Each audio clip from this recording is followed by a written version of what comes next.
Welcome to the White Lotus channel. Thanks for being here. We do not have a deck review because the meta has not changed. The downshifts haven't done much. It seems to be a scramble to find the best version or the best deck for all that glitters.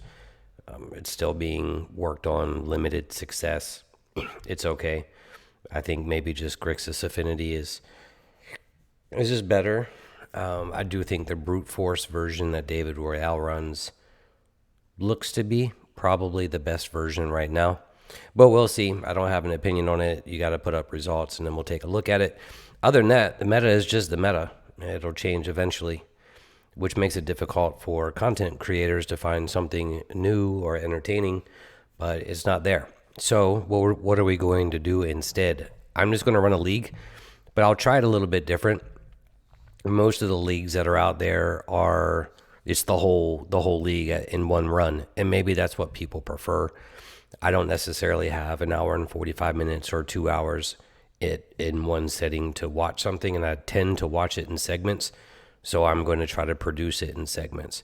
So we have one match in. I was going to run it live, and then I changed my mind. So match one of the first league with Darkburn, and we'll see how we do.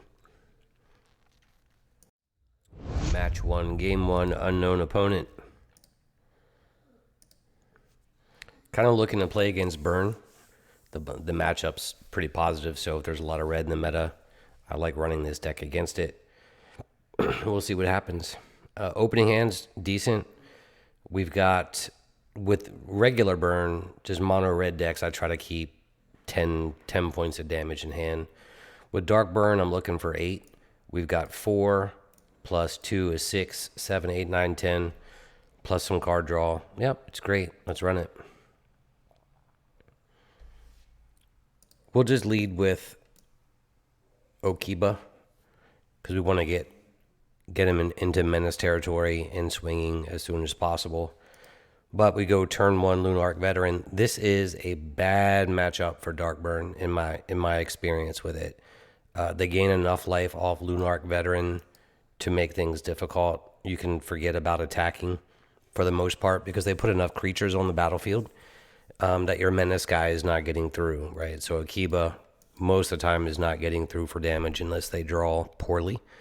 So all we're going to do really is just do math. We're just looking for as many burn spells as possible and then some to account for the damage here, the life gain that Lunarch Veteran gains them. So we'll just be patient to a point. Opponent has missed a land drop, which is great for us. Obviously, I'm looking for that to continue. That's what I'm hoping for. I don't care how the win comes. Let's just get there. If it's an entertaining match, great. It doesn't matter. We're just running all matches. Doesn't matter if I play poorly. Doesn't matter if I play great. Doesn't matter if the match is entertaining. I don't have the foresight. So we're just running it. We'll see what's going to happen. So far, we're not in terrible position. The second land is going to help them, obviously. And I'm really just kind of looking out for prismatic strands. Like, I don't want to see that. It's not as bad against us as it is some decks because there's typically no alpha strike type situation in this deck. I'm really surprised at this block. Oh, shoot. Hold on. We skipped it, or we hit the fast forward button. He creates the 2 bird tokens. I don't think he's going to block the cat because it's going to be sacked to Lembas. He does block that. I'm not sure why. I thought either he's not blocking at all or he's just going to double block, which doesn't really make sense. I probably would be taking the damage if I were them, but they didn't, and they blocked the cat, which I'm going to sack anyway. So it is what it is in that regard.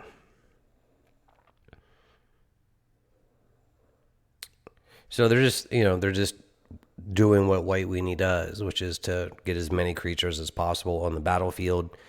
My assumption is he's got Prismatic Strands. He's probably got Guardian's Pledge. I think the other one, I can't remember, Ramosian Rally, maybe, I think something like that. So this is starting to get out of hand, right? Like, they're at 13. I've got 7 in hand. 1 with Cauldron Familiar out of the graveyard, so that's 8. And then a point or 2 off the other. Okibas. The math's not adding up, and I feel like at this point we're probably going to lose this game because you're not getting through once Okiba becomes Nezumi. I hate pronouncing that stuff. They're either just blocking and block sacking to prevent damage, things like that. But we're just going to chip away. Got Ginger Brutes getting in for 1. It's down to 8. So obviously 2 Tyrant's Choices win the game, but with 3 cards in the opponent's hand, he's going to gain another life or 2, so he's probably going to 10. But the whole time I'm waiting for a Guardian's Pledge or something like that. Does it happen? We'll see. So he's going to go up to 10 because he'll play the second Squadron Hawk. We've got 4 in hand off Tyrant's Choice and 1 Cauldron Familiar. So we've got 5. None of these creatures are going through except for Ginger Brute. So that should get him to 4. And we probably need to do another 2 with the creatures that he has in his hand. What we assume he has in his hand.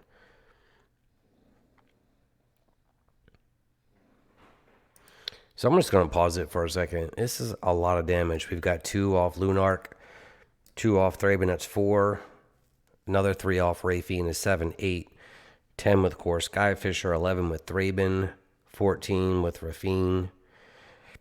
Another 2, and then another 4. So we got 18, right? Something like that. Got a terrible headache. Maybe I'm not doing the math right. But I'm thinking like he's in great, but he's just holding back to block some of the creatures. I don't necessarily, especially on the next turn, if it makes a lot of sense, to be honest with you. I think I get lucky in this game. I'm going to have to rewatch it a couple of times and just kind of add it up. I think we get lucky, to be honest with you. I think there's probably a misplay. I think it's on the next turn, if I remember. So we add this up. Again, it's 2, 4, 7, 8, 9, 10, 11, 14, 15, 16, 17, 18, 20. This is 20. We're at 9. We've got Cauldron in the graveyard, so we can get to 10. We can, if we sack the Cauldron Familiar to Ginger Brute, it puts us at 10 and gives us 4 blockers. We can take 10 damage off his 10. But here's the thing, like sacking to Ginger Brute is fine. How many Cauldron Familiars do we have in the graveyard? Just 1? Yeah. So it's going to get to the point where you'll see it here in a second.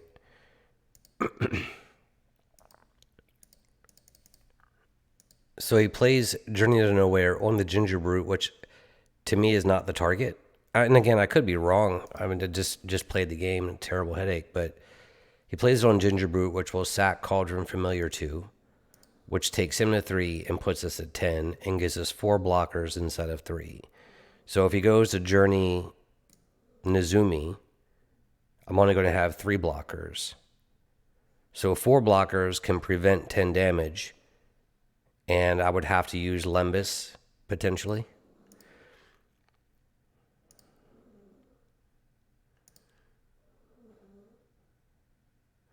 And yeah, I'm doing the math. I figure this is Alpha Strike, and then he backs off. Maybe he's redoing the math. I know I can prevent 10, but this is the part I don't get really. Like you swing for 10. I take Cauldron Familiar, we block, because here's the thing, right? It's all a math game. So when you're playing to your outs, what are the cards that can come up with next? Land is the worst, right? That's the worst play, or the worst thing that we could draw.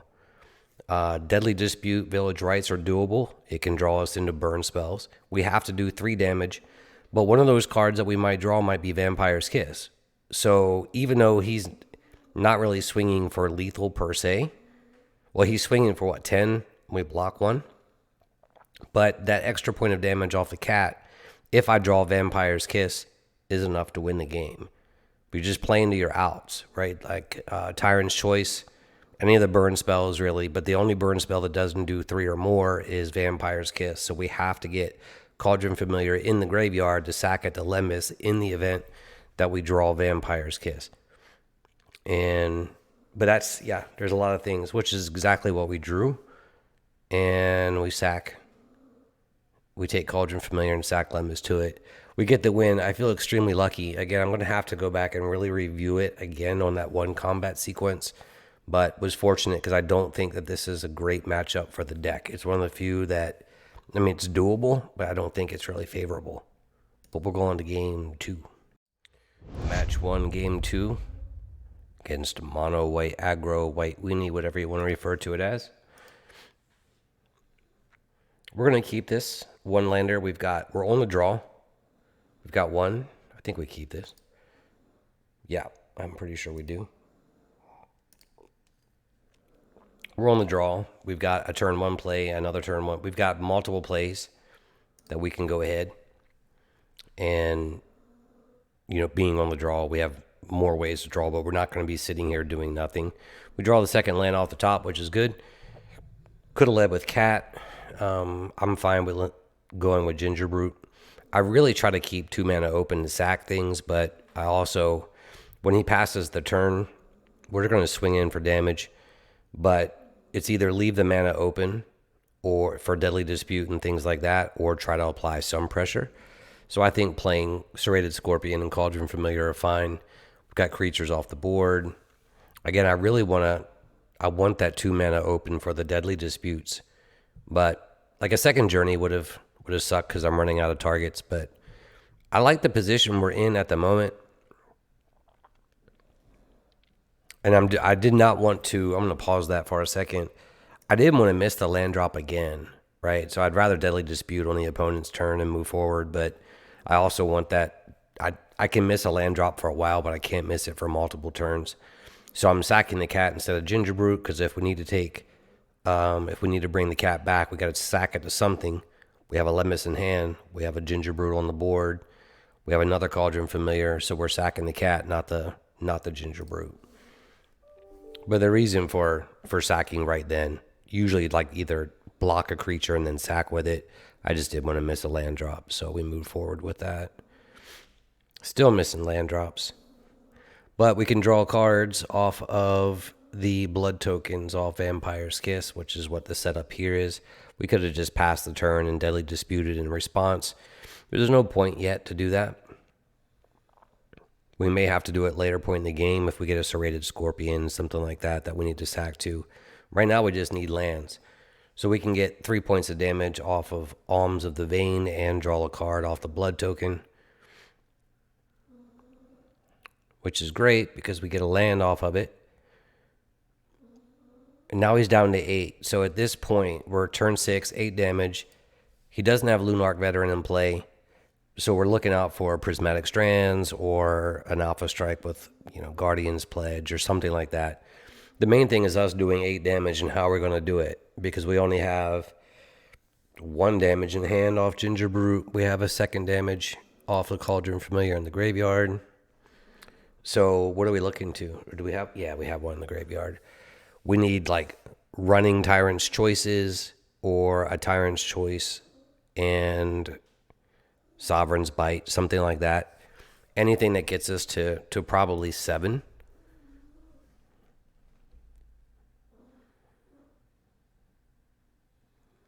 He discards a Squadron Hawk, which is great because we don't have to worry about strands at the moment. We're just blocking here. Not that we're that concerned about that damage. We're just trying to draw cards. We've got it, right? Tyrant's Choice and Sovereign's Bite, but not enough mana to play them both. So at this point, he keeps the 3 mana open, gains more life, which is not good. But the 3 mana to me is signaling that he has Prismatic Strands. So we're just drawing as many cards as we can. We've got enough damage. Tyrant's Choice does 4. Cauldron Familiar out of the graveyard. Sack. Win. I don't know. Yeah, we got there with it, but I think game 1, I'm really going to have to go back and watch that a couple more times. It felt like the attacking sequence on his part was incorrect, and I could be wrong, but I don't think that I am. I think he had the win and played conservatively, trying to keep as many creatures back to on the menace side, but I wasn't sure if he was calculating, I'm going to have to block and probably lose every creature I have. So We got the win. Match 1, we're done. The other matches coming soon.